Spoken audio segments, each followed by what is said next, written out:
In the midst of the 2024 Olympic Park and Street qualifier shenanigans, and Street League's repetitive nonsense, the larger prize pool and more stops, XGames has been doing its absolute best to stay relevant amongst the plethora of other events going on, one of which being the debut of a new bracket-style skate shop street video-based competition. Basically, XGames Showdown is a brand new skateboarding competition showcasing 16 hand-picked skate shops from across the United States, with the grand prize being a title for their skate shop and a lump sum of $10,000. The event took place from May 1st to 31st for the whole month, and each part was dropped in pairs according to their first round matchups. Supposedly, this event was based off the audience voting, but with my experience in operating the site, and the lack of user verification and consistency in voting approach and upload dates, it really did make me feel skeptical that there was really any truth to the voting polls holding any weight in the actual bracket,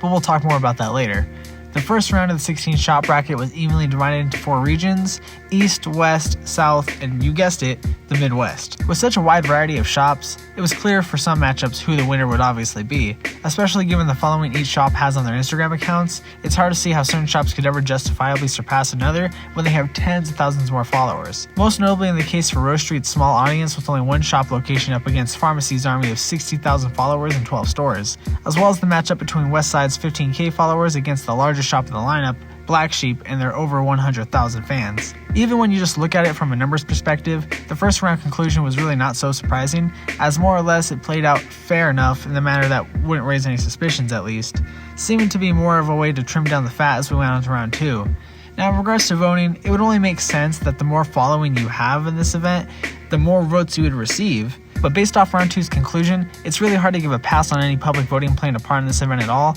especially given the results for East and South divisions, in which VU only had 27,000 less followers than that of New Jersey, but also had 1,000 less views than them on their edit as well. And if that wasn't skeptical enough, if this bracket's public voting had any real weight to it, Black Sheep would only need 10% of their following to pass Manifest's entire audience by 1,000 votes, leaving me to personally believe that although XGames is trying to incorporate viewer engagement into this bracket, it's hard to ignore some very obvious shady calls being made in the shadows. As we moved on to the third round, the 4 remaining shops from each region were 303, VU, Manifest, and Subsect. Unfortunately, just like before, the overall results for this round were a bit more suspicious when looking at the numbers again, and in a matchup with 303 versus VU, one obvious factor 303 had over VU was its sheer following, having over 40,000 extra potential votes than that of VU, yet having less views, likes, and even featured skate clips in their edit. From an objective standpoint, it would be fair to assume that more people simply voted for 303, but as we've also seen, that wasn't exactly the case for any of these other larger shops. On the other side of the bracket, we had Manifest go up against Subsect,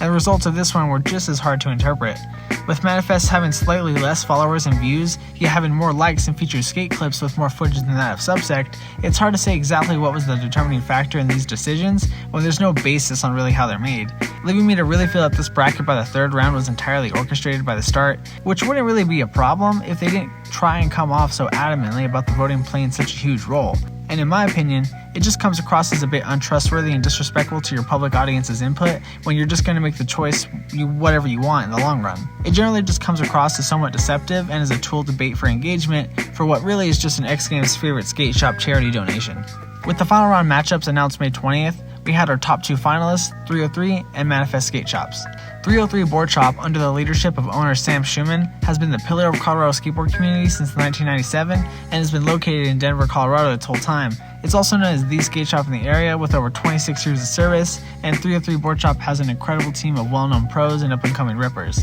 Their Showdown edit featured about 2 minutes and 12 seconds of footage with 24 skate trick focused clips, and at the time that voting had closed for their first edit, they had 3.8k views and 140 likes, making them the 4th most watched video amongst the 16 shops at that time. As for Manifest Skate Shop, only sporting one physical location, yet notably much smaller than that of 303, coming from a smaller town of Durham, North Carolina, they had the 4th smallest following amongst any of the 16 shops, yet cranked out the most jam-packed edit of their bracket, fitting a whopping total of 45 skate-focused clips amongst their 2 minutes and 14 seconds of footage, which by the end of the voting for the first edit, they had just slightly more views and likes than that of 303, meaning that despite having 50,000 less followers, they were more than able to pull their own weight in terms of viewership. Given the schedule and layout of the bracket-based event, from May 20th to May 30th, our 2 finalists were given the opportunity to film any additional tricks and re-edit their video, upon which both final edits would be uploaded to the XGames YouTube page on the 31st for the final voting segment. Later that same day, with less than 12 hours of the final voting even being launched to the public, the final stream would go live to determine the winner amongst the public and most importantly, the judges' votes. Now I'll start with what we know now, as the winner for the whole bracket ended up being 303 Skateboards over Manifest Skate Shop. As mentioned previously, it's very hard to determine if voting even mattered, as there was no verification system to even place votes or any numbers released on how many votes were made in each round. However, this lack of transparency had been attempted to be addressed by revealing the actual poll results live, yet it seemed hilariously ironic when the judges' call was the exact opposite of what the voters felt, as Manifest had a 60% majority vote compared to that of the judges' 3-1 call. Speaking of our judges, our 4 panelists consisted of Vernon Liard, Jason Rothmeyer, Leo Romero, and Billy Marks, all of which don't seem to have any obvious connections to either shop, as the only person who has any relation to either of the 2 finalists is Mike Sinclair, whose hometown is coincidentally where Manifest is based out of. Adding to the field of possible shady backdoor deals, especially considering the opponent's subsect in round 3 had more views and followers than they did, as well as round 2's matchup against Black Sheep, which had the largest following amongst any of the 16 shops, leaving me to personally feel that Mike Sinclair's involvement in Manifest pushing through to the finals has to be somewhat considered, as it doesn't seem all that feasible for these shops to have a larger following, yet don't get enough votes compared to that of a shop that has 1/10 of their size.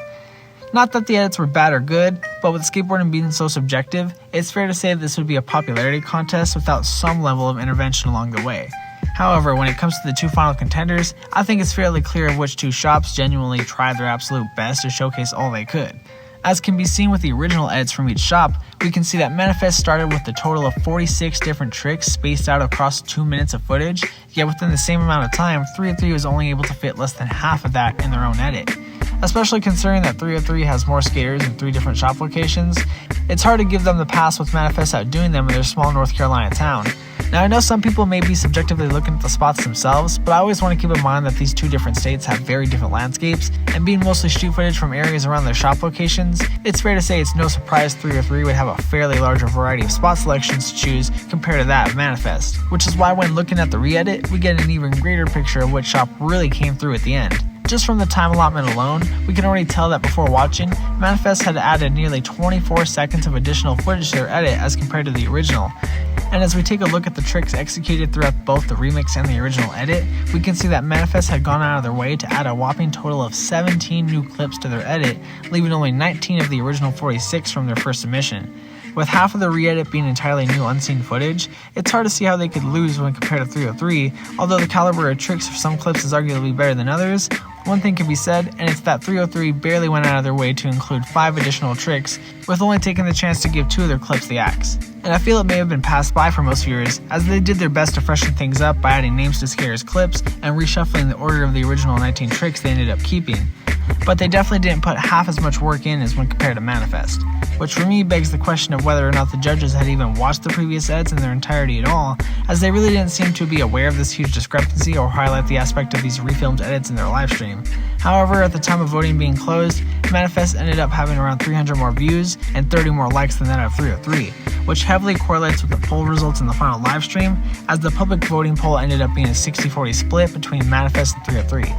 Now with the judges locked in on 3 out of 4 votes being for 303, Manifest would have needed higher than 75% of the public's vote to overtake the judges' opinions. Whether these public voting percentages are based on any real evidence is beyond me, as the graphics for the whole livestream did appear somewhat pre-made, and the odds of voting being perfectly split on 60-40 is ridiculously small, especially considering the possible voting pool size from the views alone. Now, as much as XGames is doing their best to stay relevant, this whole bracket-themed event definitely could have played out better, considering the fact this whole idea was the brainchild of Mike Sinclair, and considering his deep reach in the skateboarding industry through his many travels across the states. If anyone were to tackle this endeavor, it would be the big pink man himself. It's hard to say exactly whether this whole bracket was rigged in favor of 303 directly, but I do believe there was some involvement with Manifest and Mike Sinclair to get them to the final. As well as there were some notable issues to consider in regards to the whole public vote, as without releasing any official counts on any of the rounds, it's hard to say whether or not the public's voice matters when we never see the results.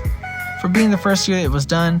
it could have been a lot more engaging, but it was dope to see all the various shops and spots. And as compared to the Red Bull Takeover events that have a similar layout, these ones really showcase the skaters in their natural environments far better, so here's to Manifest for being the people's champ and the hardest working shop of the other 16. And we'll just have to see if XGames even bothers to bring this event back next year. Hope y'all appreciated my opinions and thoughts. Thanks for watching and stay pushing. It's not an inside job. Y'all really voted for this, okay? Literally like the master mind. Kind of like put it all together. Mike Sinclair.